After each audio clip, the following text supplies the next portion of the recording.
ሰላም ጤና ይስጥልኝ ፕሮግራማችን ተከታታዮች ይህ በሰላም ካቶሊክ ቴሌቪዥን ጣቢያ እየተሰናዳ የሚቀርብላችሁ አውደ ቤተሰብ የተሰኘው ሳምንታዊ ፕሮግራማችን ነው። የፕሮግራም ክፍላችን ለቤተሰብ ህይወት ይበጃሉ የሚላቸውን የተለያዩ ፕሮግራሞችን እያሰናዳ ሁሉ ጊዜም ወደ እናንተ ወደ አድማጭ ተመልካቾቹ ይዞላችሁ ይቀርባል። በዛሬውም ፕሮግራማችንም ጥሪ በሚል ርዕሰ ጉዳይ ላይ ከተጋባዥ እንግዶች ጋራ ቆይታ እናደርጋለን። በፕሮግራማችን እንደምትደሰቱ ከወዲሁ እምነታችን ነው። እስከ ፕሮግራማችን ፍጻሜ አብራችሁን እንድትቆዩኝ እየጋበዝኳችሁ ሁሉ ጊዜም እንደምናደርገው ፕሮግራማችንን በቅዱስ ቤተሰብ ጸሎት እንጀምርና ከአፍታ ቆይታ በኋላ ተመልሰን እንገናኛለን። ጸሎት ወደ ቅዱስ ቤተሰብ ኢየሱስ ማርያም ዮሴፍ በእናንተ የእውነተኛ ፍቅርን ውበትን እናሰላስላለን። ወደ እናንተ በእምነት ልብ እንመለሳለን።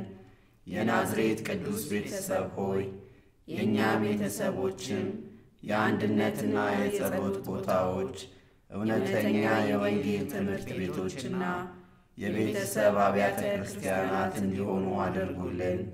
የናዝሬት ቅዱስ ቤተሰብ ሆይ ብዙ ቤተሰቦች ዳግመኛ ብጥብጥን፣ ጥላቻንና መለያየትን እንዳያዩ አድርጉልን። የተጎዱ ወይም ቅያሜ የደረሰባቸው ሁሉ መጽናናትንና ፈውስን ያግኙ። የናዝሬት ቅዱስ ቤተሰብ ሆይ የቤተሰብን ቅዱስነትና ክቡርነት እንዲሁም በእግዚአብሔር ዕቅድ ውስጥ ያለውን ውበት እንደገና እንድናጤን አድርጉ። ኢየሱስ ማርያም ዮሴፍ ጸሎታችንን ስሙ። አሜን። አድማጭ ተመልካቾቻችን እንግዲህ ከቅዱስ ቤተሰብ ጸሎት አድርሰን ተመልሰናል። መግቢያ ላይ እንደነገርኳችሁ የዛሬው የመወያያ ርዕሳችን ጥሪን በተመለከተ ይሆናል። ለውይይታችንም ይረዳን ዘንድ አንድ ካህንን አንድ መነኩሲትንና እንዲሁም ጥንዶችን እዚህ ስቱዲዮ ድረስ ጋብዣለሁኝ። አሁን በቀጥታ ወደ እንግዶቼ ወስዳቸዋለሁ። እንኳን ደህና መጣችሁ። እንግዲህ ጥሪያችንን አክብራችሁ ግብዣችንን ተቀበላችሁ እዚህ ስቱዲዮ መጣችሁ ጥሪን በተመለከተ ለአድማጭ ተመልካቾች ያላችሁን ልምድ ለማካፈል ስለተገኛችሁ በእውነቱ በአድማጭ ተመልካቾች ስም እጅጉን አድርጌ አመሰግናችኋለሁ። በጣም ጥሩ። እንግዲህ ወደ ውይይታችን ከመግባታችን በፊት መጀመሪያ ላይ እንግዲህ ከየት እንደመጣችሁ ራሳችሁን እንድታስተዋውቁ ጋብዛለሁ። አባቴ ከርሶ ልጀምር። እኔ አበታምራት ተምታደ ባላለው በአዲስ አበባ ሀገረ ስብከት በቅዱስ ሚካኤል ቁምስና ቆሞስ ነኝ። አመሰግናለሁ አባቴን። ሲስተር እኔ ሲስተር ሎጂና ገብረወልድ ባላለው የመጣሁት ከዚሁ ከአዲስ አበባ ነው። የማህበረሰብ ደግሞ ፍራንሲስካውያት የክርስቶስ ሌውካኔቶች ይባላል። እሺ ሲስተር አመሰግናለሁ። እሺ ወደ እናንተ ደግሞ ልምጣና እኔ አግኔስ ባላለው የመጣሁት ከዚሁ ከአዲስ አበባ ነው። ቁምስናዬ ቅዱስ ሚካኤል ነው። አሁን ትንሽ ስለራቀብን ቅዱስ ልበ ኢየሱስ ቤተ ጸሎት ቤት ነው የምንሄደው አቃቂ ቃሊቲ ጋር። በሙያዬ ነርስ ነኝ። በሆስፒታል ነው የሚሰራው። እሺ በረከት። እሺ ዶክተር በረከት ተስፋዬ ይባላል። አግነዝ እንዳለችው ነበር ቁምስናችን ሚካኤል ነው። ቅዱስ ሚካኤል ቁምስና ነው ነበር ነው። አሁን ከርቀቱ አንፃር የተነሳ ቃሊቲ ቤተ ጸሎት የሚባል አለ። በየሳምንቱ እዛ እናስቀድሳለን። እዛ አገልግሎት ያገኘን ያለንበት አካሄዳለ። ኦኬ በረከት እጅጉን አድርገን ነው የምናመሰግነው። እንግዲህ በድጋሚ ሁላችሁንም አመሰግናለሁ። አሁን በቀጥታ ወደ ውይይታችን እንገባለን። እንግዲህ መጀመሪያ ላይም እንደተጠቀስኩት ዛሬ እንግዲህ የምንወያይበት ርዕሰ ጉዳይ ጥሪን በተመለከተ ይሆናልና እስቲ መጀመሪያ ላይ ወደ ካህናት እና ወደ መነኮሳት ሄጄ ነው እንግዲህ ጥያቄውን ማቀርበውና ጥሪ ማለት ምን ማለት ነው? እንዴት ነው የምታስረዱትና አባ ከዛ ቢጀምሩልኝ። አባ ታምራት። አመሰግናለሁ ስለጋበዛችሁኝ። ጥሪ በጀነራሉ ሲታይ በሁለት መንገድ ማየት እንችላለን። ይህም የምንኩስና ወይም በተከናታዊ ጥሪና እንደም ደግሞ የትዳር ህይወት ጥሪ ነው። በሰፊው በዲቴል ሲገባ ብዙ አይነት ጥሪዎች አሉ። እስከ 4-5 ጥሪዎች ተብሎ የሚጠሩ የተለያዩ ስያሜዎች አሉ። ግን በጀነራል በሚታይበት ጊዜ በሁለት ጎራ እናያለን ማለት ነው። ያም እንግዲህ በምንኩስና ህይወት እግዚአብሔርን በማገልገል ለእግዚአብሔር ራሳቸውን ሰጥቶ ህዝብ እግዚአብሔርን ለማገልገል ከትዳር ህይወት ውጪ በሆነው በምንኩስና ህይወት በማህበራዊ ህይወት ወይም በሰበካ ደረጃ ሆኖ ለማገልገል የሚሰጠው ጥሪና እንዲሁም ደግሞ በትዳር ህይወት በተክሊል እንግዲህ ትዳር በብዙ መልኩ ይታያል። ትዳር እንግዲህ በባህላዊ የሚጋቡ አሉ፣ በቤተክርስቲያን የሚጋቡ አሉ፣ በማዘጋጃ ቤት የሚጋቡ አሉ። ሆኖም ግን በጀነራሊው ትዳር የትዳር ጥሪና የምንኩስና ወይም የቤተ ክህነት ወይም የድንግልና ህይወት ጥሪ ነው ተብሎ በሁለት በጀነራሊው ይከፈላል። በዛም ላይ ደግሞ ጥሪ ምንድነው በሚባልበት ጊዜ ጥሪ እንግዲህ ከእግዚአብሔር የምንቀበለው ተልእኮ ነው። እግዚአብሔር ለኛ የሚሰጠን ተልእኮ ነው። እሱ ፈጣሪ ነው፣ እኛ ፍጡራኖች ነን። እሱ አምላክ ነው፣ እኛ ሰዎች ነን። እግዚአብሔር ለኛ ለሰው ልጆች እኛ ከሱ ጋር አብረን እንኖር ዘንድ አብረን እንሰራ ዘንድ የሱን ተልእኮ ተቀብለን እናከናውን ዘንድ በተለያየ መንገድ በተለያየ አቅጣጫ እናከናውን ዘንድ እግዚአብሔር የሚሰጠን ተልእኮ ነው። እግዚአብሔር የሚሰጠን ተስጦ ነው ወይም ምንድነው ባለው መክሊት ነው። ለእያንዳንዱ የሚሰጥ አትራፊዎች እንድንሆን ፍሬያማዎች እንድንሆን እግዚአብሔር ለኛ የሚሰጠን መክሊት ነው ጥሪ። አባ ታምራት እጅጉን አድርጌ ነው የማመሰግነው። እንግዲህ በጣም ያሰመሩበት ምንድነው ከእግዚአብሔር የምንቀበለው ተልእኮና መክሊት ነው ብለዋል። ሲስተር ወርሶ ልምጣ የሚጨምሩት ነገር አለ ጥሪን በተመለከተ? እሺ እግዚአብሔር ይስጥልኝ። አባ እንዳሉት በተለይም አባ ጥሪ አይነቶችንም ነው የጠቀሱት። ጥሪ ስንል ርዕሰ ሊቃነ ጳጳሳት ፍራንሲስኮስ በዚሁ በዘንድሮ ዓመት መልእክታቸው ለጥሪ ዕለት ለሚጸለይበት ዕለት በሰጡት መልእክታቸው በጣም ጥሩ ሐሳብ አስቀምጠዋል። ጥሪ ማለት እግዚአብሔር በልባችን ውስጥ የዘራው ወይም ደግሞ የሚዘራው ልዩ የሆነ እንቁ የሆነ ውድ የሆነ ስጦታ ነው። ለእያንዳንዳችን የተለያዩ ስጦታዎች አሉ።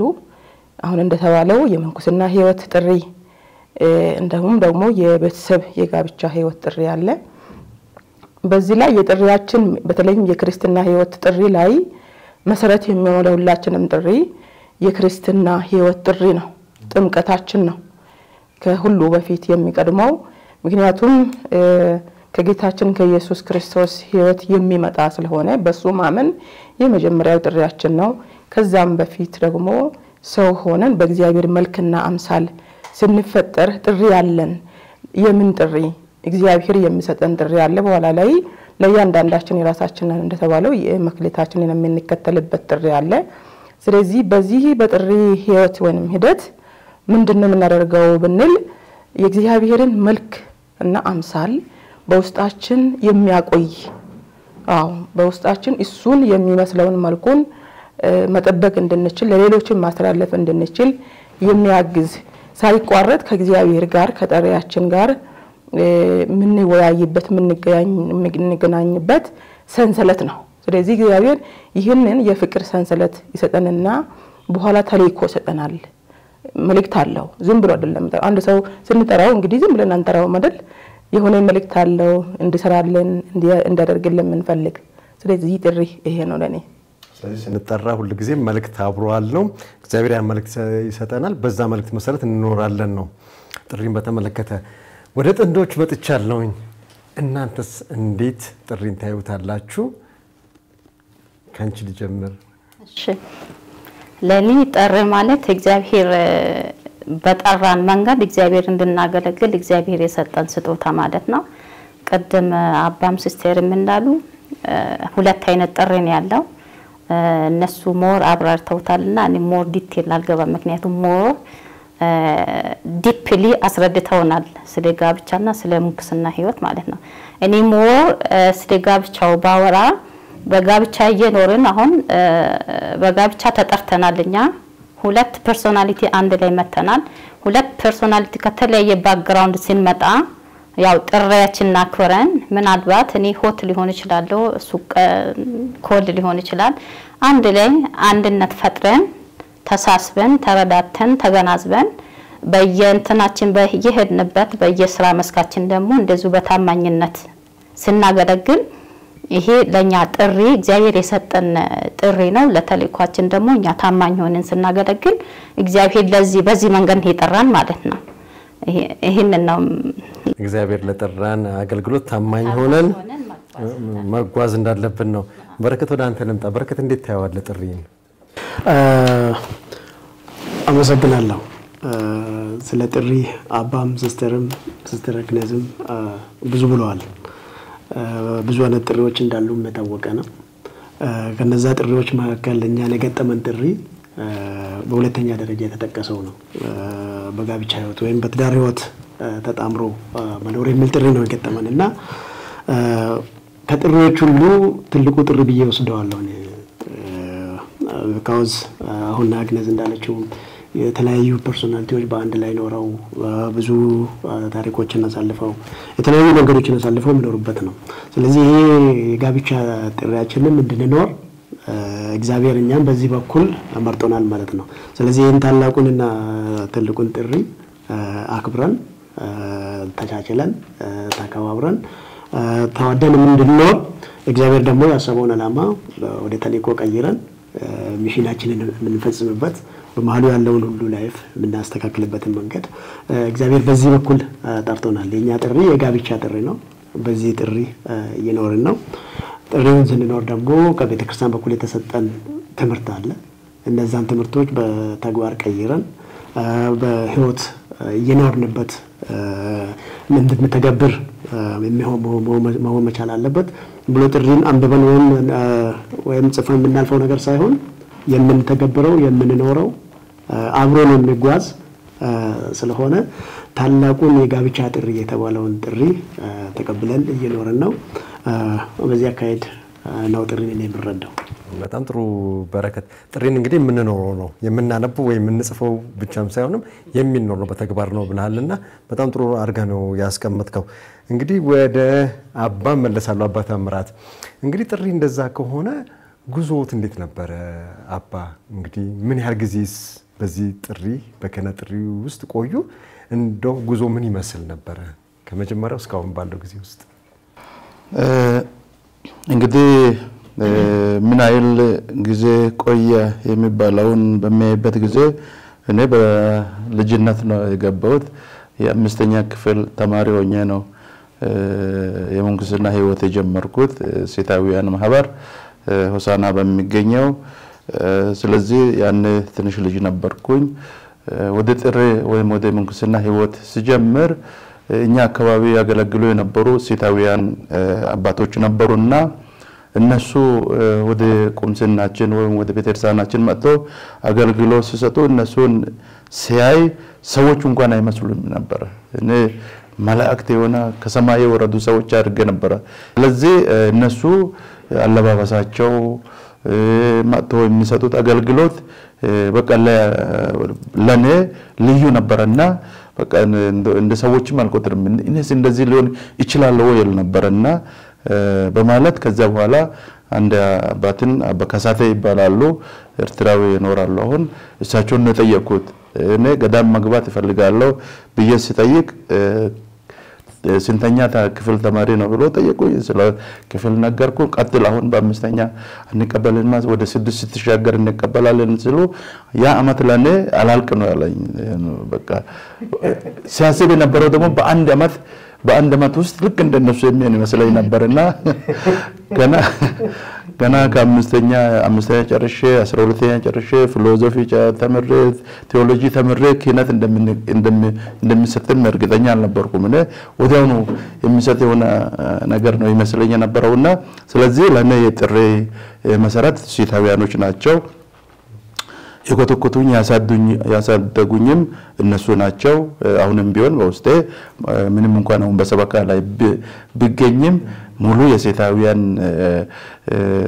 መንፈስ በውስጤ ያለ እውነቱን ለመናገር ምክንያቱም በአግባቡ ነው ነበር ያሳድጉ የነበሩ ምንኩስና ህይወት ምን እንደሆነ የኪነት ህይወት ምን እንደሆነ ምን አይነት ሰው ወደዛ መድረስ እንደሚችል በአግባቡ ነበር ያስተምሩ የነበሩ በዛ ምክንያት ለኔ የኪነት ህይወት በእውነቱ ከሆነ ትልቅ መሰጣት ነው ግን በኋላ ዲቴል ውስጥ በመንጋበት ጊዜ መሰጣት ነው ራስን ለሌላ አሳልፎ መስጣት መሆኑን ቀስ በቀስ ነው የተገነዘብኩት እንዲሁም ደግሞ መስዋዕትነትን ብዙ መስዋዕትነትን የሚጠይቅ መሆኑን እንዲሁም ደግሞ በጉዞ ላይ ብዙ ታማኝነት ከጥቂት ነገር ጀምሮ በተማሪነት ደረጃ ላይ ብዙ ፈተናዎች ይሰጠን ነበር መለኪያ እኛን ይለኩ ነበርና የሆነ ጥቂት ነው የሚባሉ ትንሽ ነው የሚባሉ የማይረቡ የሚመስሉ ነገሮች የማንነታችን መለኪያዎች ነበሩና ስለዚህ ታማኝነትን የሚጠይቅ መሰጣትን የሚጠይቅ መስዋዕትነትን የሚጠይቅ ህይወት መሆኑና ለራሳችን ሳይሆን ለእግዚአብሔር ተሰጠን የእግዚአብሔርን ህዝብ ለማገልገል የተሰጠን መሆኑን የተገነዘብኩት ቀስ በቀስ በጣም ጥሩ ነው አባ ታምራት እንደዚሁ ላይ ግን መጨመር ፈለኩኝ በጣም የሚገርም ነገር ስለተናገሩ ማለት ነው እና መጀመሪያ ላይ አምስተኛ ክፍል ይያሉ እንግዲህ አምስተኛ ክፍል ማለት ወደ 13 ወደ 12 አካባቢ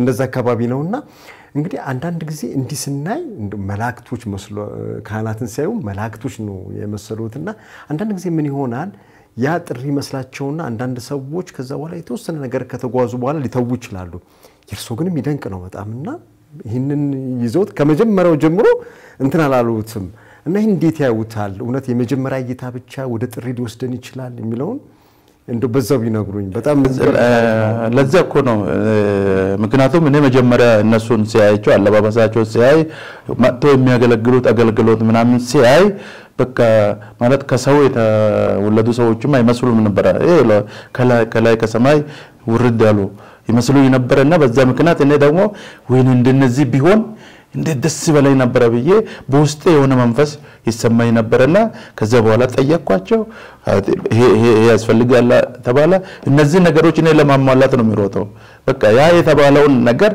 ለመፈጸም ጥረት አደርጋለሁ ምክንያቱም በውስጤ ላይ ያ ሐሳብ አለና ያ ጥሩ እይታ ስለነበረ ከዛ በኋላ የሚገጥሙኝ ነገር እንኳን ትምርት እንግዲህ በልጅነት ጊዜ ቀልድና ጫውታ ምናምን የሚጠይቅ ነው ትምርት ላይ ትኩረት ላናደርግ እንችላለን ግን ለዛ ስል የበለጠ ትኩረት አደርግ ነበር የሚያጋጥሙ ነገሮችም ካሉ እነሱን ለማሸነፍ እንዴት አድርጌ ማለፍ እንደሚችል ጥረት አደርግ ነበር ከዛ በኋላ ጥቂት በቀቱ ያወቁ ሰዎች እንደሆኑ ድክመት እንዳለ እነዛ ነገሩ ደግሞ ማለፍ እንዳለብኝ እየተገነዘብኩ በዛም ላይ እነሱም ደግሞ ያስተምሩ ነበር እንደዚህ አድርጎ ይሄ ይወጣ እንደዚህ ማሆን አለባችሁ እንደዚህ ከሆናችሁ እንደዚህ የምትሆኑት ወደፊት ደግሞ እንደዚህ እነን ሊገጥም ይችላል ለዛ ደግሞ ራሳችሁን አዘጋጁ እየተባለ ትምህርት እየተሰጠ መጣ ከዛ በኋላ በውስጤ የነበረው የምንኩስና ፍቅር አላጠፋውም ግን ፈተና ቢገጥምም እነዚህን ፈተናዎችን ለመሻገር የተለያዩ እግዚአብሔርን ይጠይቅ ነበር እና የሚያግዙኝንም ሰዎች ይጠይቃቸው ነበርና በእውነቱ ከሆነ እስከዛሬ ድረስ በውስጤ የምንኩስና ህይወት ምንም አይነት ከባድ ፈተና ቢገጥምም የሆነ ወደኋላ የሚያስብል እንትን የለም ምክንያቱም በቃሉ ላይ ደግሞ አንድ ገበሬ ወይ አንድ አራሽ እርፉን ይዞ ወደኋላ መመልከት የለበትም ይላልና በመጽሐፍ ቅዱስ ውስጥ በጣም ጥሩ ነው አባ እንግዲህ ከዛ እድሜ ጀምሮ የተሰማውትን ስሜት ነው ይዘው የቀጠሉትና በጣም ደስ የሚል ታሪክ ነው ሲስተርስ ይርሶ እንዴት ይመስላል ጉዞ እንዴት ነበር ጉዞ ረጅም ነው ጉዞ ረጅም ነው ግን ቀደም እንዳልነው እግዚአብሔር ሲጠራን ጥሪ የእግዚአብሔር ስጦታ ነው እግዚአብሔር ሲጠራኝ አቤት ማለት መልስ መመለስ ከሱ ጋር መስማማት ጉዞውን ያማረ ውብ ያደርገዋል ያንን ነው እንግዲህ ያየሁት ዘንድሮ በነገራችን ላይ የምንኩስና ህይወት መሀል ላይን ካደረኩ 25ኛ ዓመቴ ነው ከዛ በፊት የምንኩስና ህይወት ህንጸት 5 ዓመት አድርጌ ስለዚህ በገዳም 30 ዓመት ቆይቻለሁ አዎ በዚህ ጉዞ እንግዲህ ጉዞ በጣም ያማረ ነው እላለሁኝ የምንኩስና ህይወት ጥሪን ያገኘሁት በቤተሰቦቼ አማካይነት ነው። ቅድም አቶ በረከት ብሏል ከጥሪ ሁሉ በላይ ነው መሰረት ነው ሲል እንደ ልንወዳደር ነው እንደ መጣበራው ያልከነበረ ያንዳንዱ ራሱን ይበልጣል ካለ እንግዲህ እውነትም የጥሪ መሰረት ቤተሰቤ ነው ወላጆቼ ናቸው። ጥልቅ የሆነ እምነት ስላላቸው ያንን እምነት ልጆቻቸው እንዲኖሩ ይገፋፉ ነበር ያስተምሩ ነበር። አባቴ ካቴኪስት ናቸው በነገራችን ላይ አሁን ያው ጡረታ ወጥተው በህይወት አሉ። በጣም ትልቅ የእምነት አስተማሪ ሆነው ነው ያደኩትኝና በዚህ ከኔ በፊት በቤተሰብ በአባቴም በእናቴም ቤተሰብ የሴቶች ቁጥር በጣም አናሳ ነው፣ የወንዶች ቁጥር ሰፊ ነው። በዚህ ምክንያት ሴት መውለድ ይፈልጉ ነበር።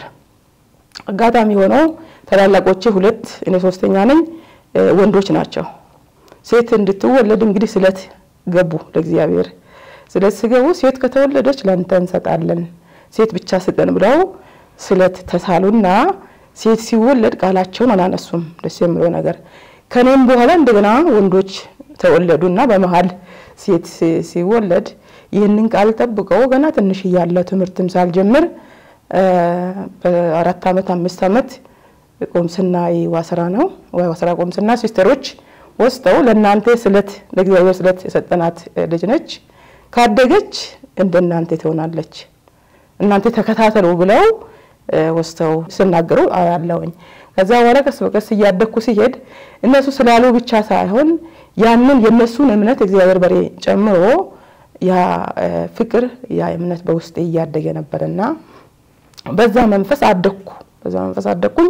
የሚገርማችሁ ከቤቴ የማውቀው ትክክለኛ መንገድ የቁምስና መንገድ ብቻ ነው አሁንም ራሱ ማለት ነው። ለዚህ እግዚአብሔር በውስጤ የዘራው ዘር ለዚህ ህይወት እንደሆነ ያየውኝ በትክክል የማውቀው መንገድ በቁምስና ነው። ትምህርት ቤቱን ቤተክርስቲያን ቅዳሜ ይሁድ ይከታተላለሁ። ይህ መንፈስ እንዲያድግ ቆሞሳትም ሲስተሮቹም ይከታተሉኝ ነበርና ይጥሪ አደገ። በኋላም ጥሪው ያደገ ሲሄድ ታላቂ ሌላ ገዳም ገባና እሱ ሄዶ አውሮፓ ለትምህርት ሄደና እኔ አንደኛ አመት ተመክሮ ጀመርኩኝ። እሱን አይቼ ነው ገባሁት። እኔ ገዳም በተለይም ህይወቱ በጣም ለየት ያለ ቅዱስ ሰው ነው። እሱ የሆነውን ነገር ሆናለው ብዬ ነው ይከተለው ነበረው። እሱ እንደምናገር እሱ የሚያደርገውን ኮፒ አድርጌ ነበር ማድረግና ገዳምም ሲገባ ተከትየው ገባሁ። ሲገባ እንግዲህ እሱ ያውቁ ነበር እሱን ተከትዬ እንደገባው ነው ጥሪ ማለት ነው ወይስ ተከትላይ ነው የገባችው ብሎ የራሱን ምርጫ አድርጎ ትምህርቱን ቀጠለና እንደ አሁኑ ስልክ አልነበረም። እንግዲህ በደብዳቤ ተጽፎ ቆይቶ ነው መጣው ከ25 አመት በፊት አስቡ የደብዳቤ እስከመጣ በጉት ጠብቄ ስከፍት እኔ ለቅቅ ያለው አንቺ ራስሽን መንገድ አስቢ እኔ አይተሽ እንደገባሽ አቃለውና ራስሽን መንገድ አስቢ ብሎ ይጽፍልኛል። በጣም ስለምንዋደድ በቃ ትልቅ ፈተና ሆነብኝ። ማልቀስ ጀመርኩ። በጣም አለቅስ ነበር። ቅድም እንደተባለው ፎርሜተሮቻችን ወይንም የእንጸት አስተማሪዎቻችን ከእግዚአብሔር መልእክት አላቸው ያግዙናል። በጣም አገዘችኝ በዛን ሰዓትና የተመክረው ኃላፊ አንቺ ራስሽን ምርጫ አድርጊ አለች። በጣም እያለቀስኩ ነበር። ወደ ቤተሰቦቼ ይዛኝ ሄደችና አንቺ ዛሬ እዚህ ውለሽ ከቤተሰቦቼ ከተነጋግረሽ ተመልሰሽ ነይ ብላ ተታየደች። ከዛ በኋላ ተብለሽ ሄድኩ ተከትያት ሄድኩኝና አናገረችኝ። በቃ ጊዜ ወስደሽ ጸልይ ያስቢ። በኋላ ላይ ሲጸልይ የመጣልኝ ሐሳብ ምንድነው ከእግዚአብሔር ነው። እኔን ነው ወይስ ወንድምሽን ነው የምትከተይ የሚል ድምጽ ነው የሰማሁት። ከክርስቶስ እንደሆነ አምናለሁ።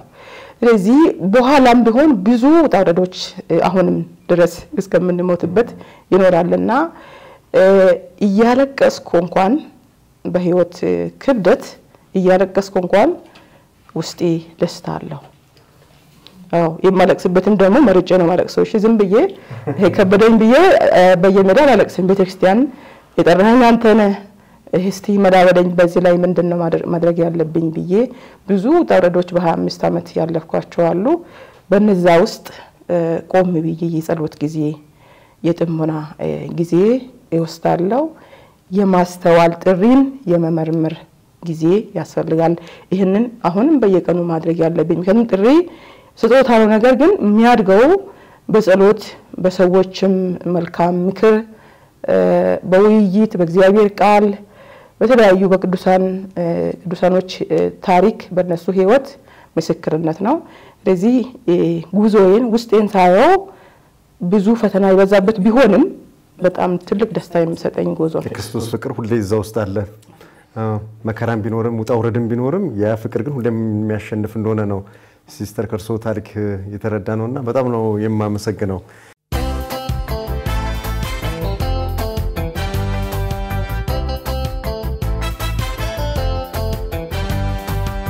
ወደ ጥንዶቹ መጥቻለሁኝ። እንግዲህ እናንተ እንግዲህ የትዳር ጥሪ ያሸንፋል ተብላችሁ መታችኋል ተብላችሁ ተወቅሳችኋልና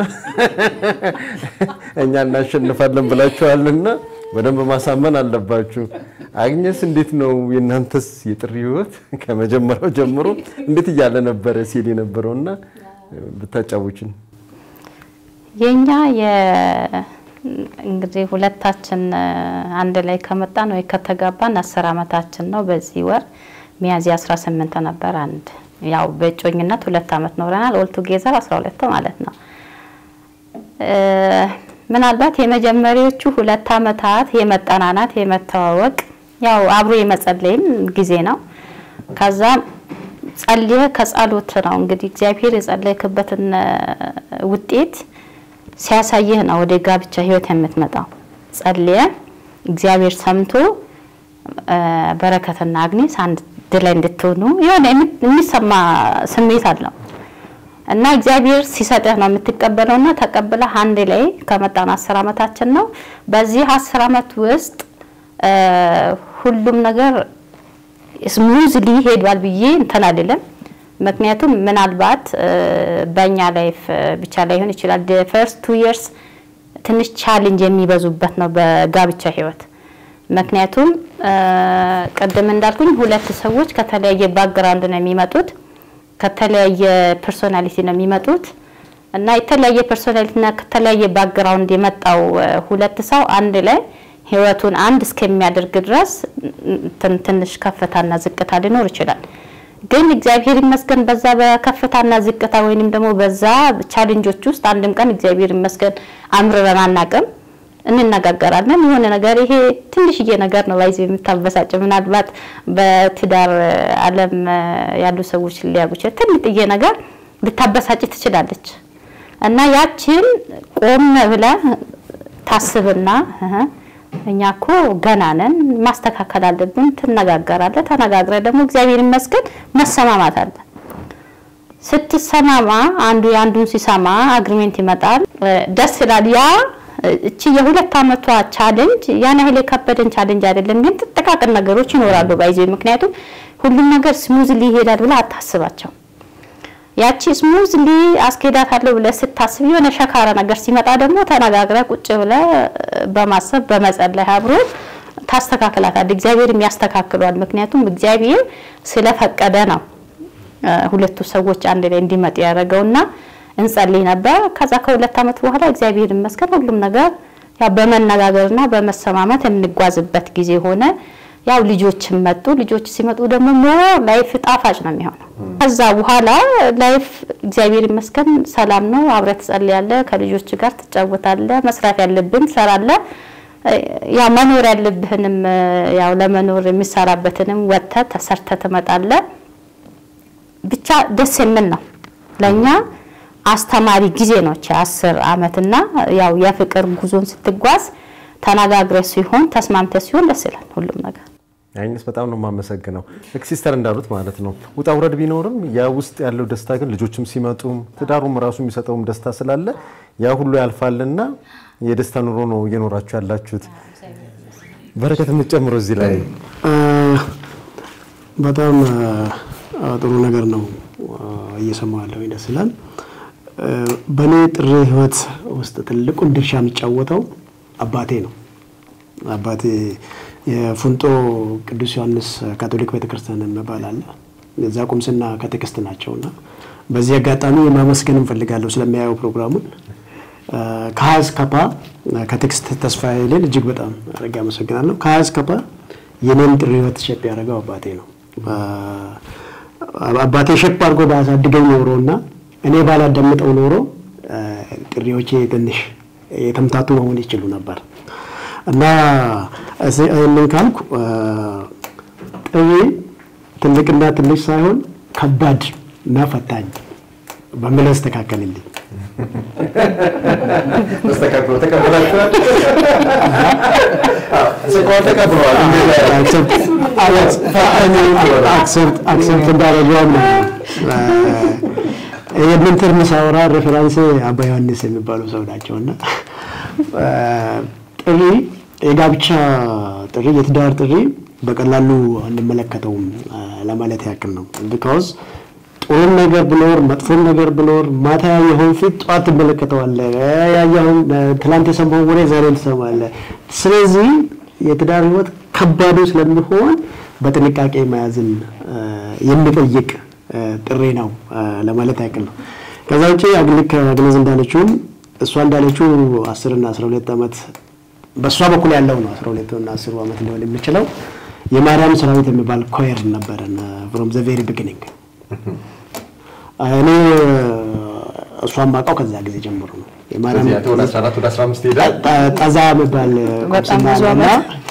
መባል ቁምስና አለ እዛ ቁምስና ላይ የማርያም ሰራዊት የሚባል ኮየር ውስጥ እነሱ ያገለግላሉ እኛ ደግሞ ፍንጦ የሚባል አካባቢ የሆነ ጀማሪ ቁምስና አለ እሱ ላይ እናገለግላለን ከነሱ ጋር ኢንተራክት እያደረግን ማገልገል ስንጀምር ማግባባቱ ተጀመረ ከዛ በኋላ ያለው ነገር በሂደት አስኬድ ነው ወጣን ዘን ቀስ በቀስ ደግሞ ወደ ጋብቻ ህይወት ወደ ትዳር ህይወት እየተሸጋገረ መጣ ብለው ነው ሌላኛው አክቹአሊ ከተግባባንና ከተገናኘን በኋላ የተፈጠረው ነው ልክ እንዳለችው 2 አመት ፎከስ የተሰጠበት ጊዜው ነው 10 አመት ደግሞ ያው አብረን የኖርንበት ጊዜ ነው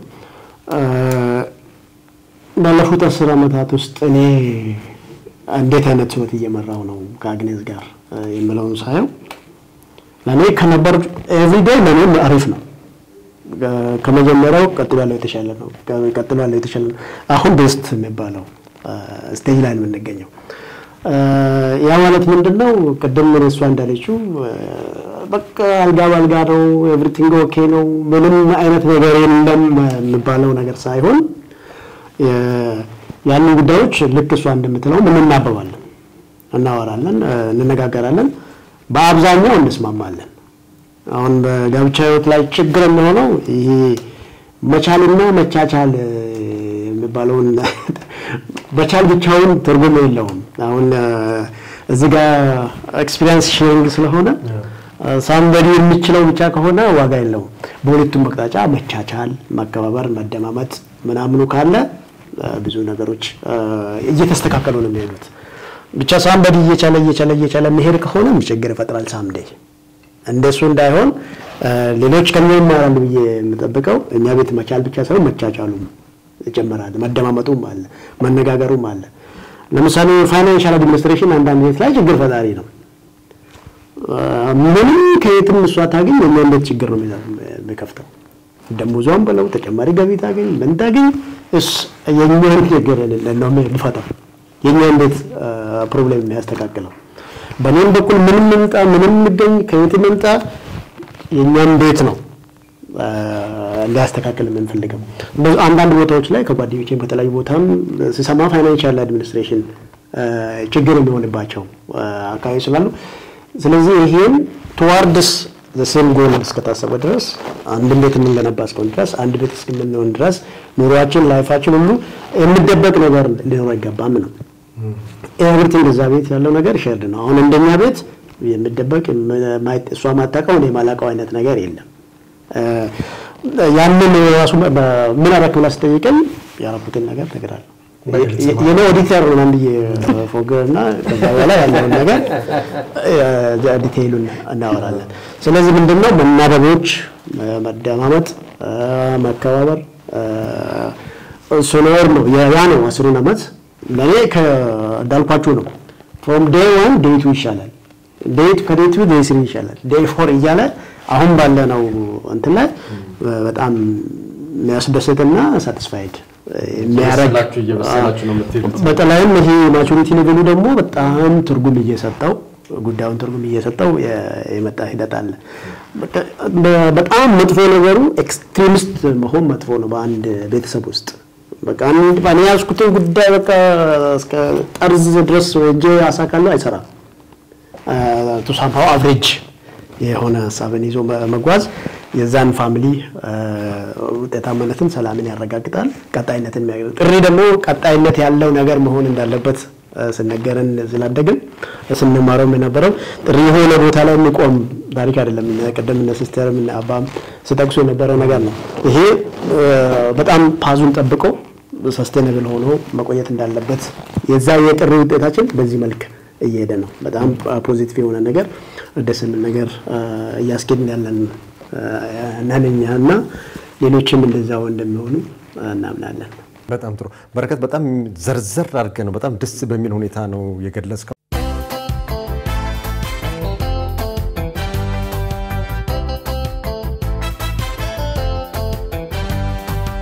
እንግዲህ የጥሪ ጉዳይ እንግዲህ ብናወራው በጣም ሰፊ የሆነ በጣም ጥልቀት ያለው ነገር ነውና እንግዲህ ሰዎች ጥሪን እንዴት ነው የሚለዩትና እንዴት ነው የሚያውቁትና በዛ ላይ መጓዝ የሚችሉት የሚለውን አባስቲ ከርሱ ተሞክሮና ከሚያዩትም ለወጣቶችም ደግሞ ወደፊት እንደዚህ አይነት ጥሪ ያላቸውንም የሚሰጡት ሐሳብ ካለ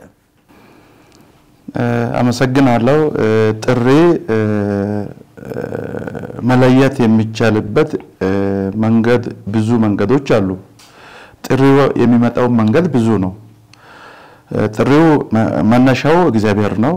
የጥሪው ባለቤት እግዚአብሔር ነው። ያ ጥሪ ደግሞ ወደኛ የሚተላለፍባቸው መንገዶች ብዙ ናቸው። ቅድም እንዳልኩም እኔ የሴታውያን አባቶችን አይቼ ተከተልኩ ለምሳሌ አይል። ሌላው ደግሞ እግዚአብሔር ያሳየውን መልካም የሆነውን ነገር አይቶ የትዳር ህይወት ሊሆን ይችላል የትዳር አብነት ያላቸውን ሰዎች አይቶ ወደ ትዳር ህይወት ቢገባ ይሻላል ብሎ የሚገቡ አሉ። ተፈጥሮ ሲያዝ የሚገባ አለ። የተለያዩ ጥሪ መንገዶች አሉና ለመለየት የሚቻልባቸው መንገዶች እንግዲህ ቅድም እንዳልኩም እኔ ሴታውያንን አይቼ ሲገባ ከዛ በኋላ የሚረዱኝ ሰዎች ነበሩ።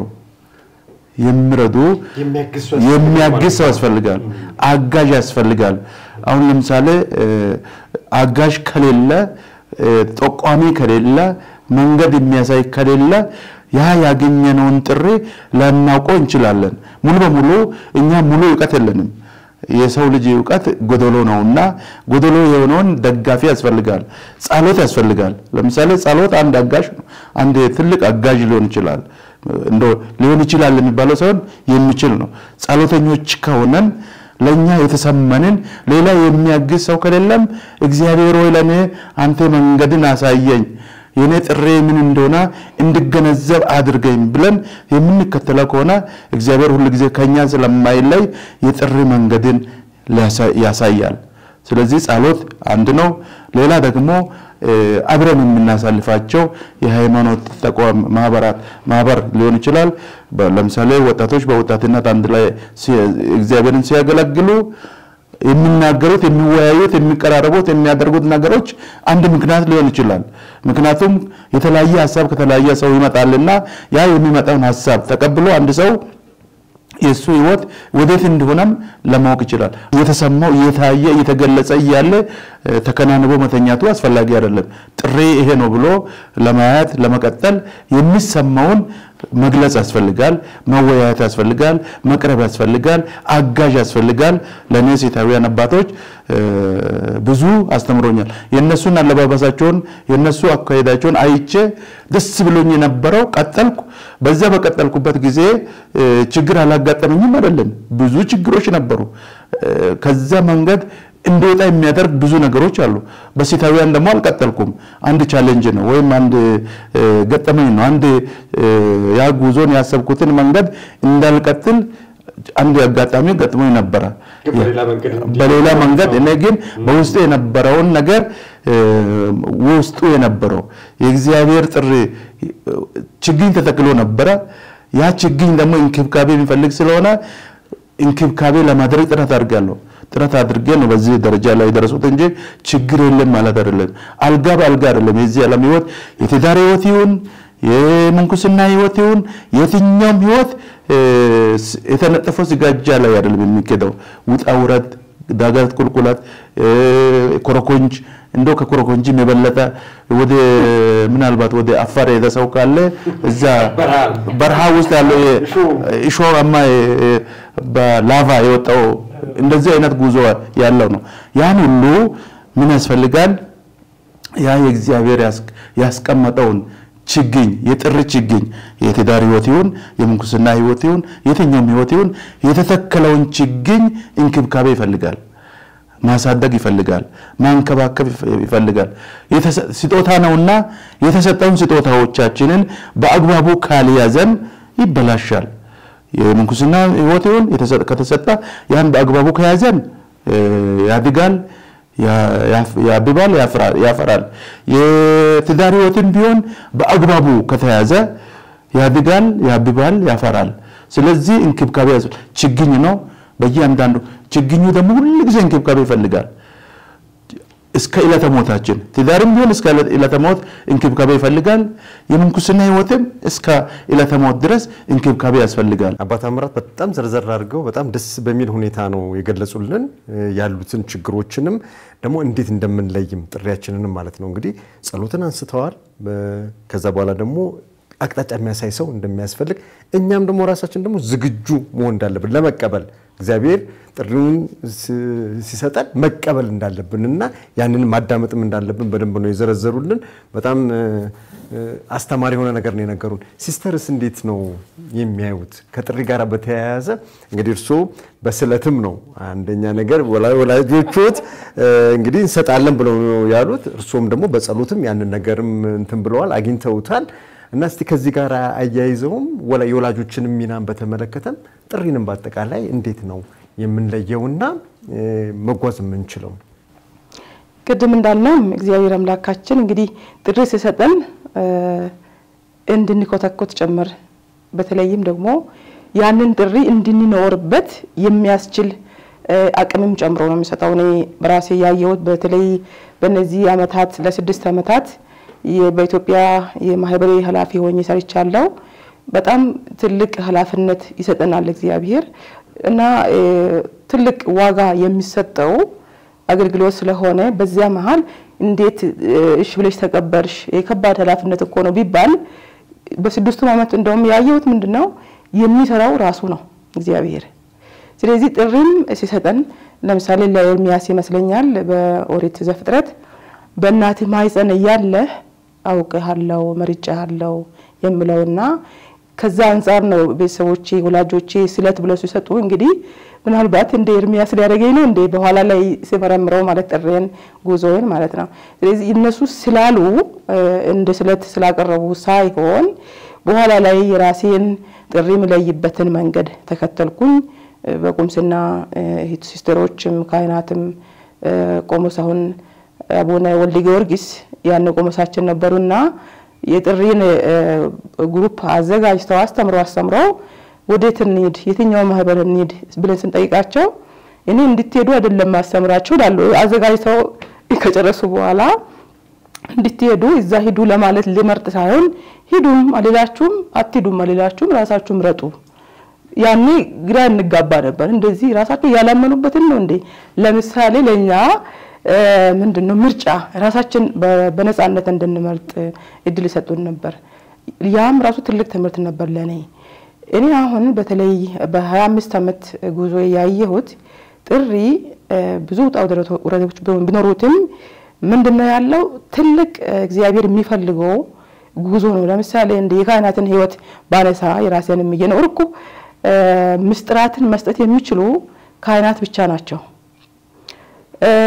ማስተዳደር ጳጳስ የሚሆኑ እንግዲህ ካህናት ናቸው ቤተክርስቲያንን የሚያስተዳድሩ። እንዲሁም ደግሞ የቤተክርስቲያኒቷን ትምህርት ዶክተርን የሚያስተላልፉ እነሱ ናቸው፣ አስተማሪዎች ናቸው፣ ያስተዳድራሉ፣ ምስጥራት ይሰጣሉ። የኛ የገዳማውያን ህይወት በልዩ ሁኔታ ደግሞ የቤተ ክርስቲያንን አገልግሎት ሙሉ በሙሉ ያሳያል ማለት ይዞ ወደ ዓለም ሁሉ ይሄዳል ተልእኮ አለውና ለምሳሌ ሰዎችን እናገለግላለን በትምህርት ቤት በሐኪም ቤት ሴቶችን በማብቃት በብዙ መንገዶችና ይሄን ሁሉ ስራ ለመስራት ከኃላፊነት ጭምር ይሰጠናል እግዚአብሔር ጥሪን ይሄንን ነው ያየሁትና ይሄን ኃላፊነት ታዲያ እንደ ዋዛ እንደቀላል ነገር ማየት የለብኝም ትልቅ የኃላፊነት ስሜት ሊሰማኝ ይገባል ይህም ራሱ እግዚአብሔር እንዲችለው እንዲሸከመው አቅም ጨምሮ ስለምሰጠኝ ርዕሰ ሊቃነ ጳጳሳት ፍራንቺስኮስ እንግዲህ ይሄንን መልእክት በደንብ አንብቤዋለሁ መሰለኝ አሰላሰልኩኝ በጣም ደስ የሚል ነው ለምሳሌ ሰዎች ተስፋ እንዳይቆርጡ እግዚአብሔርን የሚመለከቱ 3 ሴቶች አሉ እምነት ተስፋ ፍቅር ሰዎች በተስፋ በእምነት በፍቅር መጓዝ እንዲችሉ በእግዚአብሔር ተማምነው በሱ ፍቅር ተማርከው ሰዎችን ማገልገል እንዲችሉ የጠራን መንገድ ነው የራስን ህይወት በየቀኑ አሰላስላለሁ በየቀኑ መገንባት ያለበት ነው ጀምር ያለው በቃ አለቀ ሲስተር ሆኛለሁ የመጨረሻ መሐላ አድርግ ያለውና በቃ ምንም ችግር የለም አሁን እኖራለሁ ዝም ብዬ ዘና ብዬ የሚድበት አይደለም በየቀኑ የክርስቶስን መስዋዕትነት መከተል ያስፈልጋል ምክንያቱም ጌታችን ኢየሱስ ክርስቶስ ሐዋርያትን ሲጠራ ሰዎችን በየጊዜ ሲጠራ ሊከተለኝ የሚፈልግ ቢኖር ራሱን ይካድ የመጀመሪያው ሎጂኩ ሂሳብ ሰርቶ ነው እኔ ሂሳብ ለዋለው ኢየሱስን የመከተል ሎጂክ ብሎ የመጀመሪያው ራስን መካድ ነው ሁለተኛው መስቀል መሸከም ነው ሶስተኛው መከተል ነው እና ራስን መካድ በዚህ ጉዞ በጣም አስቸጋሪ ነው ራስን መካድ በጣም አስቸጋሪ ነው መስቀሉን መሸከም አስቸጋሪ ነው መከተል እንግዲህ ያለ መስቀል ደግሞ ከተከተል ነው ምናልባት እሱን ቀድሜ እንዳልሄድ ቀልቀሉኝ ማለት ነው መማር አልችልም ይሄ ባዶነት እንዳይኖር ከክርስቶስ ለመማር መጀመሪያ ራስን መካድ ያስፈልጋል በህደቱ እንግዲህ እንደተባለው ለመለየት የጸሎት ሰው በጸጥታም መቆየት የጸሎት ጊዜ መውሰድ በጣም አስፈላጊ ነው ምንድነው በዚህ ጥሪን በመለየትና ማወቅ ያንን ጥሪ በመከተል ዙሪያ ለወጣቶችም ያግዛል በየማምነው በማቴዎስ ወንጌል ምዕራፍ 19 ሀብታሙ ወጣት ወደ ጌታችን ኢየሱስ ክርስቶስ መጥቶ የዘላለምን ህይወት ለማግኘት ምን ማድረግ ይተበቅብኛል ብሎ ሲጠይቀው ትእዛዛትን መፈጸም ነው እሱንማ ከልጅነቴ ጀምሬ ተጠብቂያቸዋለሁ ስል እንግዳውስ አንድ ነገር ይቀርሃል አለው ምንድነው ስለው ያለን ሁሉ ሸጥ ለድሆች ስጥና መተህ ተከተለኝ ሲለው እንግዲህ መተው ስላልቻለ ሀብት ነበረው ያኔ ሀብት የሚታዩ ማቴሪያል የሚጨበጡ ቁሳዊ ሀብት ነው ምናልባት የታየው እኛ አሁን በእኛ ዘመን ሀብት የምንለው ራስን ባዶ ማድረግ ራሱ ድህነትን መምረጥ ነው በእኛ በመንኩስና ህይወት እንግዲህ መጀመሪያው መተው ያለብን እውነተኛነቱንም እንዲያሳይ ሁሉን ቲቶ ኢየሱስን መከተል ነው ቅድም ያልኳቸው ቤተሰቦቼ ናቸው ለጥሪ እነሱን መተው ሌላ ሀገር ሄዶ መኖር በነገራችን ላይ ከቤተሰብም አንዱ ሊደግፍ ይችላል አንዱ ላይ ደግፍ ይችላል በእኔም ህይወት ጉዞ ግማሾቹ አንቺ እኮ ብትማሪ የትልቅ ቦታ መድረስ ትቼ ነበር እንደው ለምንድነው እንደውም ከወላጆቼ ጋር አሁን የቤታችን ታላቅ ወንድሜ አይፈልግም ነበርና አንቺ እናንተ ሁለታችሁ አባትና እናቴን ስለትኮ ባትገቡ ኖሮ እቺ ልጅ እኛ የምንላትን ነገር ተሰማ ነበር አስራችሁ እኮ የሷን ህይወት የሷን ጉዞ ይል ነበር እኔ እሱን አልከተልም በርግጥ ግን ከቤተሰብም የሚፈልግ ማይፈልግ አለ በዚህ ሁሉ መለየት ነው እንግዲህ እውነትም እግዚአብሔር ጠርቶኛል አልጠራኝም እነዚህ ሰዎች ምን ይያሉ ነው የሚለውን ማየት ያስፈልጋል በዚሁ ለጥሪ በመጸለይበት በጳጳሱ መልእክት እንደዚሁ ምን ብሎ ነው ያስተላለፉት ዓለም ክርስቶስን በደስታ የሚከተሉ ቆራጥ ሰዎችን አትቀበልም እንደውም እነሱን አላዋቂዎች ምንም ማድረግ የማይችሉ ዕውቀት የሌላቸውና የሚሄዱበት አጥተው በገዳም ተቀመጡ አርጋ ልትገምት ትችላለች ስለዚህ በራሴም ህይወት ብዙ ድሎች አጋጣሚዎች ነበሩ በአለም ላይ ትልልቅ ነገሮችን ማድረግ ይቻል ነበር ሰዎችን ቢሰማ ኖሮ ይሄ ሳይሆን ክርስቶስን መከተል ትልቅ ስጦታ ነው የሱ የሰራውን ስራ ለመስራት ለማስቀጠል የደህንነት ስራውን ለማስቀጠል መጠራት ትልቅ እድል ነው ከሚል አንፃር እንጂ አላዋቂ መሆን እድል ማጣት አንዳንዴ በወጣቶችና በእኛ መካከል ጋፕ አለ።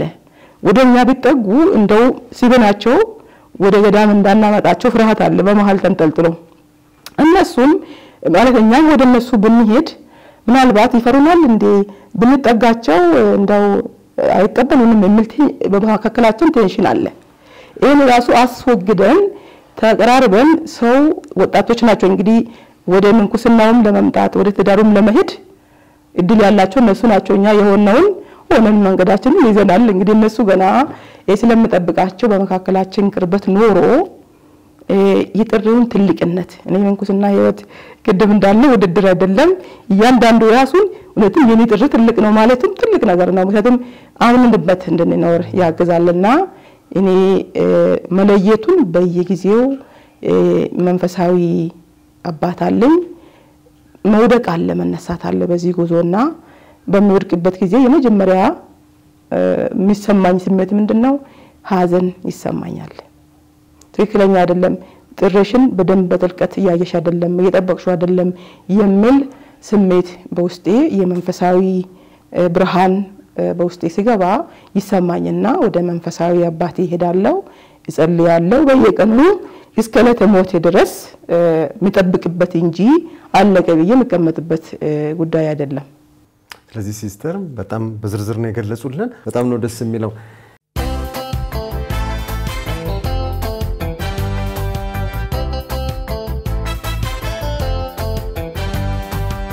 እሺ አኝስ ምን ታያለሽ ስለ ጥሪና እንግዲህ በተለይ ደግሞ ወጣቶች አሉ ከፊት በጣም ብዙ አሉ እና ለነሱ ምን ታያለሽ? በተለይ ደግሞ ትዳርን በተመለከተ እና ትዳርን መያዝ ካለበትም መያዝ አለበት አይደል? በጊዜው ወደ ምንኩስናም ሆነም ደግሞ ያንን ነገር ደግሞ ለይቶ መግባት ያስፈልጋልና ከልምድሽ አንቺ ለወጣቶች ምንድነው የምታስተላልፊው? ኖርማሊ ያንዳንዳችን የመጣንበት ባክግራውንድ አለ። አባት እናቶቻችን የኖሩበት መንገድ አለ። ሲያሳድጉንም ያስተማሩን ነገር አለ። ቤተክርስቲያን መሄድ ወይንም ደግሞ ትምህርተ ክርስቶስን ካቴኪዝም ስንማር ያስተማሩን ነገር አለ ቄሶችና አስቴሮች በቁምስናዎቻችን እና ያ ነገር ኖርማሊ ዝምዛም እንዳንባክን ውስጣችን አድጓል። ኖርማሊ ጣዛ ቁምስና ያለን የሜስ ኦፍ ደ ፑር ሲስተሮች ነበሩ የሚያስተምሩን ካቴኪዝምና ስለ አባት እናት ስለ ትዳር ላይፍ ለኛ ሳይሆን እንግዲህ እንዴት አባት እናቶቻችሁ እንደሚኖሩ እንዴት አባት እናቶቻችሁ እናንተን ደግሞ እንደሚያብቋችሁ ይያሉ ያስተምሩን ነበርና ቤት ስንመጣ ደግሞ ለእናት አባቶቻችን መታዘዝ እንዳለብን እያደግን ስንመጣ እነሱ ምን አይነት ኑሮ ነው የሚኖሩት እንዴት ነው ምን አለ ቤት ውስጥ ጸሎት አለ ወይ ጭቅጭቅ አለ ወይ መነጋገር አለ ወይ መተሳሰብ አለ ወይ የሚለው ነገር አብረን ያደግነውና እግዚአብሔር ይመስገን አሁን እኔ ባደኩበት በተወለድኩበት ቤተሰብ የራሴን ብቻ ባወራ አሁን ያረጁ ነው በጣም የጻሎት ሰዎችና በጣም ለልጆቻቸው ፍቅር ያላቸውና በፍቅር እንድናድግ የረዱን አባት እናት ናቸው። አሁንም ቢሆን እኛ ኦልሞስት ሁላችን አግብተናል። በጣም ነው የሚጸልዩልን በጣም ነው የሚጸልዩልን እንደውም እየደውሉ የሚጠይቁኛል። አንዳንዴ ዝም ብዬ ሳስታውሳቸው ሲደውል ጸሎት ላይ ናቸው። በተለይ አባቴ በጣም ጎበዝ ነው ይጸልያል እና ያ እነሱ ሲነጋገሩ እነሱ ተሳሰቡ ተጋገዙ ያየናቸው ነገር እኛ ቤተሰብን መጥቷል እና እንደዚህ ይቀጥላል ብዬ አስባለሁ እጸልያለሁ። ያ የነሱ ጸሎትም የቤተ ክርስቲያን ቄሶች አስቴሮችም ጸሎት ያው ለሁሉም ባለትዳሮች ስለሚጸልዩልን እናመሰግናለን እና በጣም አጋዥ ነው ያ ጸሎት ለኛ እና አሁን በትዳር ዓለም ከመጣን በኋላ ቅድም እንዳልነው ያው ጸሎት ያስፈልጋል። አባናቸው መሰለኛ ችግኝ መኮትኮት አለበት። ካልተኮተኮተ ውሃ ካላጠጣነው ካላሳደግነው ሊደርቅ ይችላል። እንደዛ የጀመርነውን ላይ እየኮተኮትነው ውሃ ያጠጣነው ማሳደግ ነው ያለብን እና ለወጣቶች ማለት የሚፈልገው ነው ብዙ ቦታ ያለው ሰው ሲያወራም ሰማለው ስለ ትዳር ላይፍ አክኑኖ ሲያወራም ሰማለው አይ የተጋቡት እንደዚህ ይሆኑ አይደለም ወይ ለምናገባለን እንደዚህ ብር የለንም ሀብት የለንም ምናምን የሌላ ላይፍ የሌላ ነው ያንድ ሰው ያጠሪው ወይንም ደግሞ እግዚአብሔር በትዳሩ ዓለም እንዲኖር ከተጠራ የራሱን ላይፍ እንጂ መከተል አለበት እከሌ ስለተፋታ እከሌ መኖር ስላልቻለ እኔ አላገባም ብር የለኝም ሀብት የለኝም ሀብትና ብር ባይዘው ትዳር አይሆንም ፍቅር ነው ትዳር የሚሆነው ፍቅር ካለ ሀብት በራሱ ጊዜ ይመጣል እግዚአብሔር ይሰጣል ሀብት ያው ለመኖር ካለ ላይፍን ለመብራት ካለ ሀብት ማካበት ምንም ጥቅም የለውምና ምንም የሚያስፈራ ነገር የለም ነው ማለት ነው በጣም ነው የምናመሰግነው በረከት እንግዲህ መጨረሻው ተጠያቂ አንተን የምትሆነው እንግዲህ ቅድም በጣም ሰፋ አድርገህ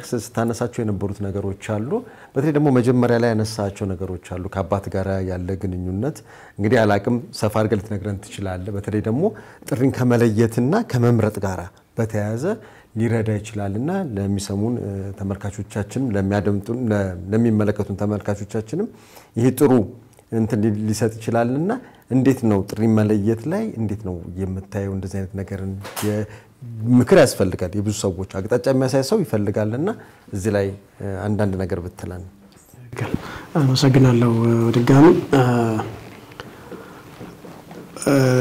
የሚጠራን በመጀመሪያ ደረጃ እግዚአብሔር ነው እግዚአብሔር የሚጠራን ጥሪ መስመር የሚያስይዙ አቅጣጫ የሚያስይዙ ሼፕ የሚያደርጉ ያስፈልጋሉ ቀደም አባ ብዙ ነገር ሜንሽን አድርገዋል ጠቅሰዋል የሳቸው ፈለግ በጣም ጥሩ ነው እኔ አሁን ከኔ አንፃር በመለከተውና ባየው ለሌሎች ወላጆችም ይጠቅማል ብዬ ማስበው ለልጆችም ለወጣቶችም ይጠቅማል ብዬ ማስበው የመጀመሪያው ነገር ቤተሰቦች ወላጅ የሆነን ሰዎች ልጆቻችንን በሁሉም ነገር ኮች ማድረግን ይጠይቃል ለምሳሌ ይሄ ነገር እኔ ላይ እንዲሰራ በትምህርት ጆርኒ ላይ ይጀምራል በአካዳሚካሊ በመሄድበት ርቀት ላይ ይጀምራል ሁሉ ጊዜ ቤተሰቦቻችን ለሚያመኙት ጥሩ ነገር ነው የተሻለ ነገር ነው እኔ በዛት በሁሉም ቶን ላይ አዳምጣው ነበር የአባት መፈለግ ብቻ ሳይሆን የኔም ማዳመጥ ልጆችም ወላጅም ማዳመጥ አለባቸው እኔ እሱ የሚነግረኝ ነገር ኢቫሉዌት አድርጌ ከወቅቱ ጋር ያይዤ አልተውኩትም ቼክ ሳረግ ጠቃሚ ነው ያንን ተከትዬ ዛሬ ሁሉ ነገሮችን ማመዛዘን በሚችልበት ደረጃ ላይ ሆኜ ሳየው በጣም በቃ ያ ማዳመጥ አባቴ በክትትል በማያደረገው ክትትልና እኔ የሰጠሁት ምላሽ ሁለቱም ተደማምረው ዛሬ ላይ እኔ መፍጠር ችለዋል ስለዚህ ወላጆችም ልጆቻቸውን ኤቭሪ ስፖርት ላይ መከታተል መቻል አለባቸው ልጆችም ደግሞ ማዳመጥ መቻል አለባቸው ዲፈረንስ ሊፈጥር የሚችል ነገር ካለ ደግሞ ዲስከሽን ያስፈልጋል አሁን ከማየው አንፃር ማዳመጥና የወላጅ ክትትል ማድረግ ለልጆች ለደገራ ለሚሆን ህይወት እጅግ ጠቃሚ ነው የሚል ሜሴጅ እንዲያዝልኝ ፈልጋለሁ መከታተሉንም ሰዎች ምንም የሚሰሙ ሰዎች ወጣቶችም ሆነ ወላጆች ይሄንን አይዲያ እንዲይዙ ፈልጋለሁ አንድ እሱ ነው ሌላኛው ለካቶሊካውያን ወጣቶች ያለኝ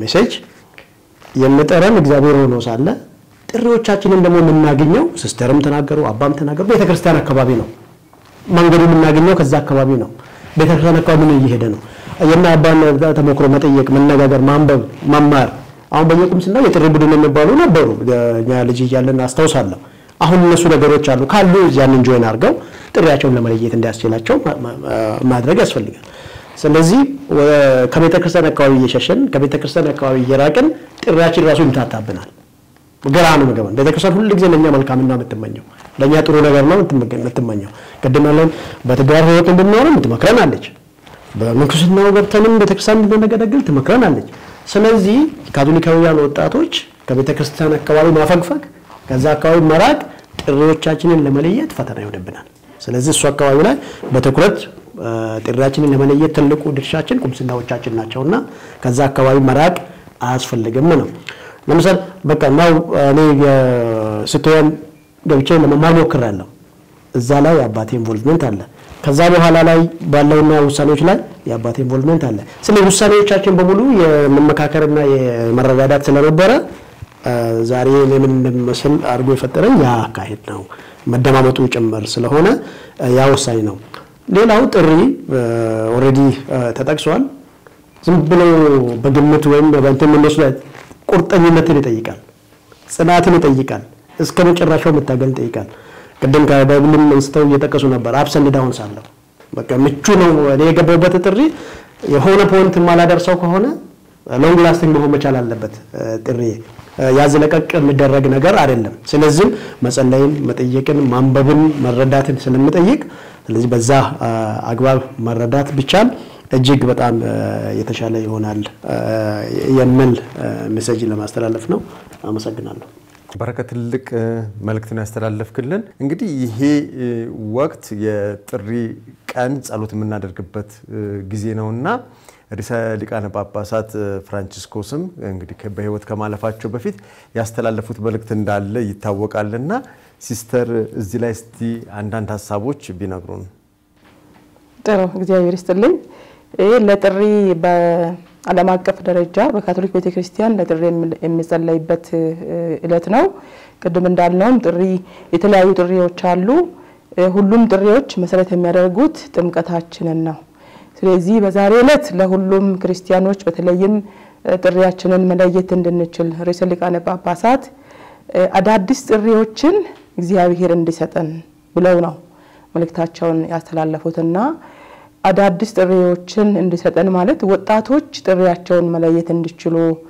ምንኩስናን ክህነትን የትዳር ህይወታቸውን በእምነት ላይ ተመሰረተ በክርስቲያናቸው ላይ ተመሰረተ ጥሪያቸውን መርምረው ለይተው እንዲኖሩበት ነው ወጣቶች እኛ ደግሞ ቀደም ብሎ ጥሪያችንን የጀመረን ሰዎች ጥሪያችንን በጽናት መቀጠል እንድንችል ነው በዚህም ላይ ለማለት የሚፈልገው የራስንም ጉዞ ሳይ በራስ ብቃት ችሎታ አይደለም ይሄን ህይወት መኖር የሚቻለው በእግዚአብሔር ታማኝነት ላይ የተመሰረተ ህይወት ነው እግዚአብሔር ቸርና ታማኝ ስለሆነ የጠራቸውን ልጆቹን በታማኝነት እንዲኖሩ በሱ ታማኝነት በመተማመንና በተስፋ የተስፋ ነጋዴያን የህይወት ስጦታ ብለው ነው እንደውም እንደ መሪ ቃል ያስቀመጡት ርዕሰ ሊቃነ ጳጳሳት በዚህ ህይወት እንግዲህ ዕለቱ ለጥሪ የሚጸለይበት ዕለት ይሁድ እንደ ይሁድ ካሰብን አራተኛው የፋሲካ ይሁድ ነው በዚህ ዕለት የምንነበቡ የቅዳሴ ንባባት በተለይም በላቲኑ ስርዓት ኢየሱስ መልካም እረኛ እንደሆነ የሚገልጹ ናቸው እኔ በጎቼን አውቃቸዋለሁ በጎቼም ድምጼን ይለያሉ ታማኝ እውነተኛ እረኛ እንደሆነ ስለዚህ የሚጠሩ ሰዎች ካህናት ሲስተሮች ቤተሰብን ተጠርተው እግዚአብሔር በመራቸው መንገድ ሌሎችን ለመምራት የተጠሩ ሰዎች የክርስቶስን መልካም እረኝነት እንደ ምስክርነት መኖር የሚችሉ ናቸው ለዚህ ነው የሚጸለየው ክርስቶስ እንደምናውቀው በዚች ምድር በስጋው የለም በትንሳኤው እናምናለን እሱ እረኛችን ነው በተለያዩ ሰዎች አማካይነት እንለያለን ፍጹም በሆነ መንገድ በወዲያኛው ዓለም ክርስቶስን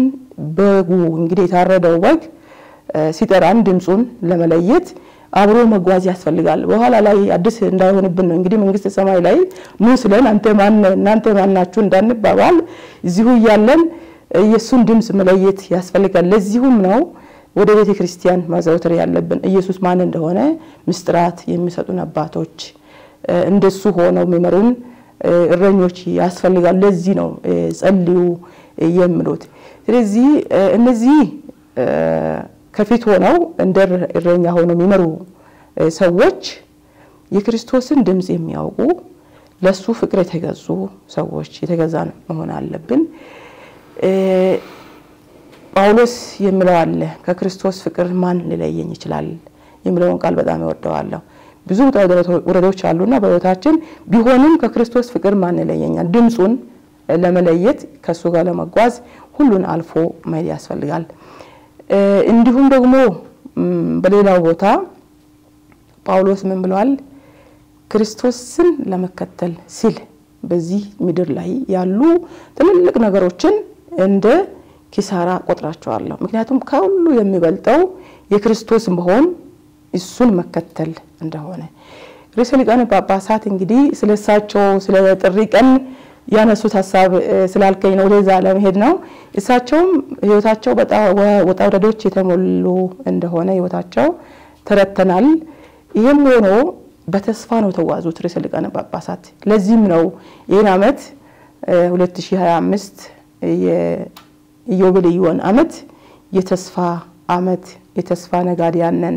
ተስፋ የሚያስቆርጡ ብዙ ነገሮች ስላሉ በዚህ ምድር ላይ ቅድም እንዳልነው ወጣቶቹም ዲጂታል ዓለም የኢኮኖሚውም ሁኔታ ለወደፊት ስራ ማግኘት አለባቸው የትዳር ህይወት የሆነ ጥሪያቸው መለየት አለባቸው ለወጣቶች ካሰብን ብዙ ተስፋ የሚያስቆርጥ ጦርነት አለ ረሃብ አለ ድህነቱ አለ ይሄን ሁሉ ያየን እንዴት ክርስቶስን በጽናት መከተል ይቻላል የሚለው ሊረብሻቸው ይችላል እኛንም ረብሸናልና ይሄ ሁሉ ቢኖር የተስፋ ነጋዴያን ነን በወዲያኛው ዓለም በክርስቶስ ዘንድ በሰማይ ቤት በአብ በወልድ በመንፈስ ቅዱስ በቅድስት ሥላሴ ህብረት ውስጥ ለመኖር የተጠራን ስለሆነን በተስፋ መጽናት ያስፈልጋል ነው ይሄንን በሳቸው ህይወት በሙላት ማየት የምንችለው እንግዲህ በዚህ ወቅት በጣም ውስጤን የነካውና ሆስፒታል ውስጥ ሆነው ነው እየታከሙ ይህንን ለጥሪ የሚጸለይበት ዕለት መልእክታቸውን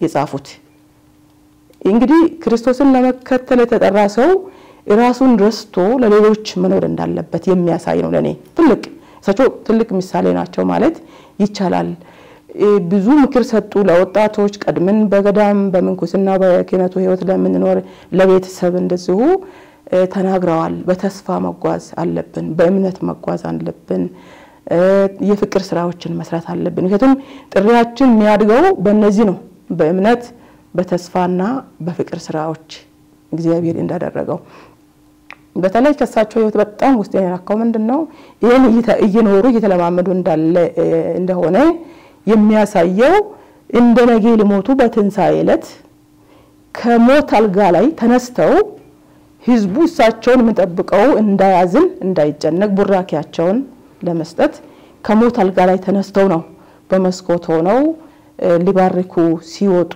ህዝብ እየጮሁ ምክንያቱም ታመው እንደነበር በሞት አፋፍ ላይ እንደነበሩ ስለምታወቅ ይሄን መሰጠት ለኔ ከሞት አልጋ ላይ ሰው እየሞተ እንግዲህ ውሰዱኝ ለሰዎች እንግዲህ መልእክቴን ላስተላልፍ ማለት ትልቅ ቆራጥነት እግዚአብሔር ሰጣቸውን ጸጋ እስከ ጥጉ የተጠቀሙ ሰው ናቸው እንደውም በዛ ብቻማ አላበቁም ወርደው በመኪናቸው ሆነው በህዝብ መሃል በዛው በትንሳኤ ዕለት ቡራኪያቸውን ሰጠው በማግስቱ አረፉ ሲባል ለኔ በጣም ያስለቀሰኝ ሰው እንዴት ከሞት አልጋ ሰውን ሊጎበኝ ይሄዳል ሊጎበኝ ይጠብቃል እንጂ የምንነጋገር ስለዚህ በትልቅ ቆራጥነት በውሳኔ ክርስቶስን መከተል ያስፈልጋል ምክንያቱም ማን ከክርስቶስ ፍቅር ምን ከክርስቶስ ፍቅር ሊለየኝ ይችላል የሚለውን መያዝ ያስፈልጋል ብዬ አምናለሁ ሰተውናል እንግዲህ እንግዶቻችን ጥሪያችንን ተቀበላችሁ